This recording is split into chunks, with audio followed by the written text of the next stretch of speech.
Let's talk with Simon Jones from maritime risk and security firm Trinton International in London. And Simon, good to speak with you. Was this a message, the arrest, the lengthy jail time as a sentence? Is this a message to ship owners and pirates that enough is enough? Or was it a money grab by the government? Well, it's certainly a message, isn't it, Tony?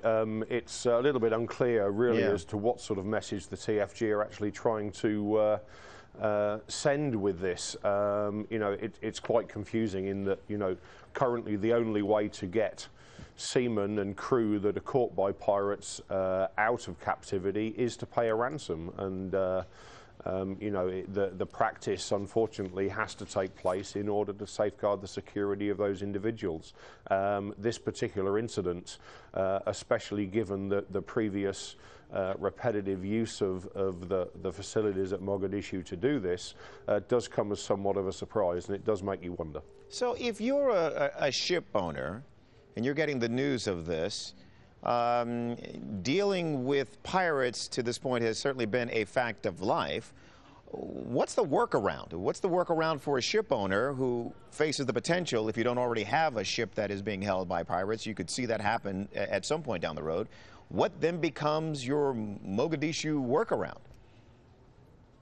Well, this is a big concern, and it's an issue that because of this particular incident is escalating in its severity. What are the options? And certainly from not only the ship owner's perspective, but also, for example, from the Lloyd's insurance market's perspective, that because of their experience and knowledge, advise ship owners on how to deal with this type of situation. Although per se the Lloyd's market do not pay direct ransom. That's the requirement of the ship owners. But when you have Mogadishu, for example, and the transitional federal government saying that this is now not going to be tolerated, and indeed, money and aircraft are seized accordingly, and very, very heavy, stiff sentences are imposed. What are the options? There are countries that surround Somalia that equally have concern about the transit of ransom through their jurisdictions. Well, Simon, can I jump in? Simon, can I jump in? Sure. We've been showing folks, as you've been talking about the workaround, we've been showing folks pictures of a ransom essentially being dropped onto the hijacked vessel from a helicopter. Yeah. Will we see more of that?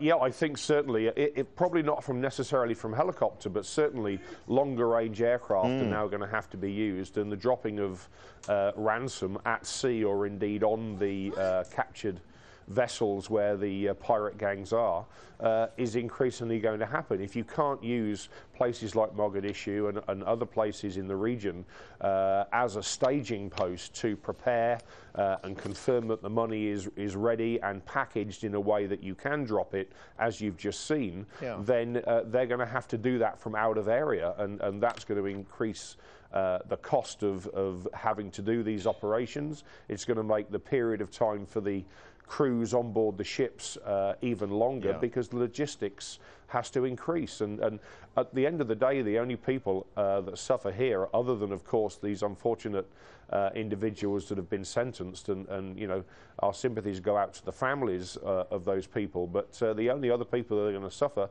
at the end of the day are the crews. And currently, ransom is the only way to release and get the freedom of those crews. So what's to be done? It's a real question. All right, Simon, appreciate it. Simon Jones with us from London. Simon, thank you.